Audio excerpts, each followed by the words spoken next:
Hi, this is Jeffrey, and in this video, I wanted to talk about what is possibly the end of the printed map.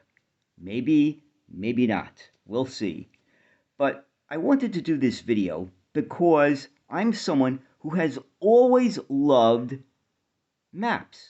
I've always loved the printed maps. Since I was a child, I've always collected subway maps. And of course, I started with the New York City subway maps since, I lived in New York City. And every time I would go on the subway when I was a child, I would go to the token booth and I would ask for a map and I would get one. And they were for free. So that was a really great deal. And I've kept many, many of these maps. And as you can see here, I have boxes of them. This is just one box that you see in the background here. And given what these maps go for on like eBay, I probably have a fortune in New York City subway maps. But the question here is the printed map dead? Or is it still alive? Well, I did a little bit of research here, and I came up with some information, such as paper maps have seen a resurgence in popularity since 2021. In 2022, the American Automobile Association made 123% more paper maps than in 2021. Some reasons for this include mental map. Paper maps can help build a mental map and provide spatial awareness. Reliable backup. Paper maps don't rely on battery life or internet connectivity. They can be a reliable backup when technology fails or during power outages. Recreational uses. Many people still prefer paper, particularly for recreational uses. So there you have it. It sounds like paper maps may be making a comeback. Now, recently, I tried to get a paper copy of the latest New York City subway map, and they're like impossible to find. They don't have them at the booths in the stations anymore, and they used to have them at the Transit Museum store in Grand Central Station. You could walk in, and they had a whole display there with maps, and you could just take them all for free. Subway maps. They had bus maps of every borough, but they no longer have it. I did hear that there's one place in Times Square, a tourist place, where you can still get a printed subway map. I have still yet to go there and find that place and get a current printed subway map, but I have not been able to find any printed subway maps for a number of years already. I remember when people used to ride the subway and they would take out a map and try and figure out where they're going and how to get there, whether they were New Yorkers or tourists.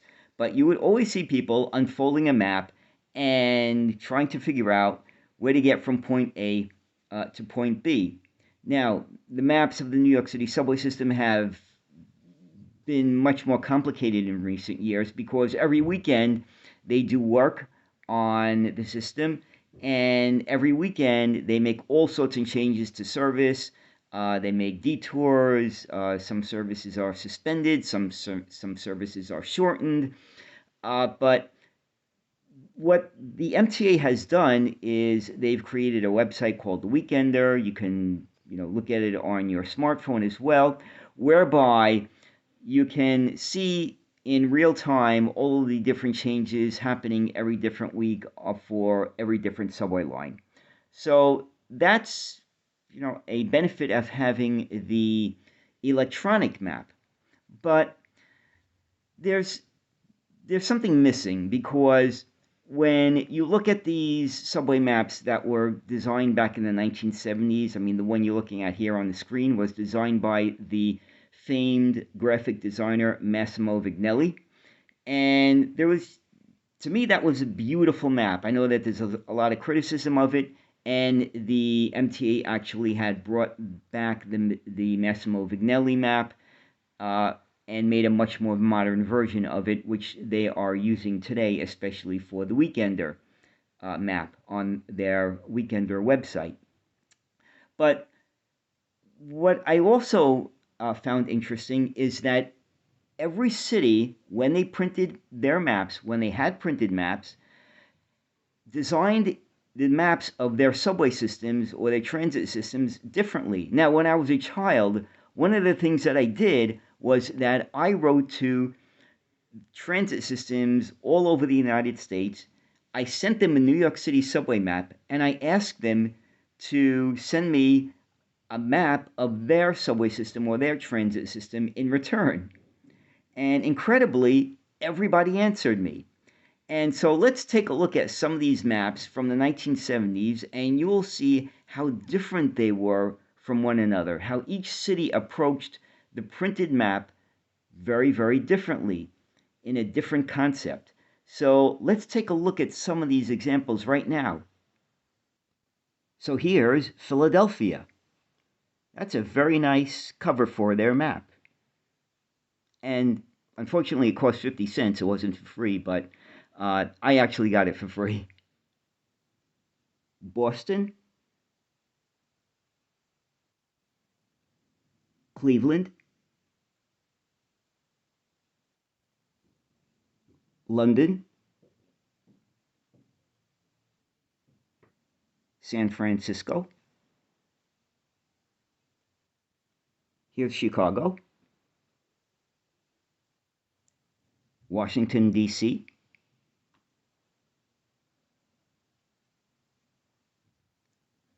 and just a few more maps from New York City. Now, one of the biggest producers of maps in the United States was a company called Hagstrom. They produced maps for every city, every state, highway maps, subway maps. If it was a map that needed to be produced, they would produce it. Now, Hagstrom was bought out by Rand McNally in 2012. But most of Hagstrom's publications were out of print by the late 1990s. Hagstrom also had 3 retail stores, one in Lower Manhattan, one in Midtown Manhattan, and one in Washington, D.C., the last of which closed in 2010. So there you have it. Hagstrom, which was one of the biggest map producers ever, went out of business, years ago. And you can still find their maps on eBay or maybe some other websites. But when I think about it, I don't think I've seen Hagstrom maps being sold in like bookstores. I remember in Barnes and Nobles, in other bookstores, you would be able to buy Hagstrom maps. They had Hagstrom maps of New York City. They had atlases of New York City. You could buy this subway map that I purchased years and years ago. This is from the 1970s. But you cannot buy new Hagstrom maps anymore, unfortunately. So this is what I wanted to talk about today. And what I really like about maps is, the artistry that's put into many of them, because it's something that you just don't find today. It's something that is just so lacking when it comes to digital maps. Yeah, digital maps, Google Maps, Bing Maps, whatever. It gives you very accurate information. It gives you real-time information. The maps are not obsolete by the time they're printed. Okay, I understand that. But there's just something missing when you don't have a paper map to look at, to study, to review, to make notes on. And you know what? If you watch documentaries about World War II, you will see soldiers in the field, you will see infantry in the field marking up maps. I wonder if they still do that today, because it's probably better to do that than maybe on a smartphone, because they can see the whole area, they can mark off what's going on and where. So I wonder if they still do that today. I have no idea. But anyway, this is just something that I wanted to talk about because I really miss the printed map. And I wish there was better ways to get printed maps today, because they just don't seem to be available really at all. Maybe you've seen printed maps. Maybe You can still purchase them. Maybe you can get them for free. I have no idea. But this is just something that I wanted to bring up because I just feel that the printed map is something really special, and unfortunately, they've become like an endangered species. So, anyway, I hope you enjoyed this video, and as always, thank you for watching, and have a great day. Bye.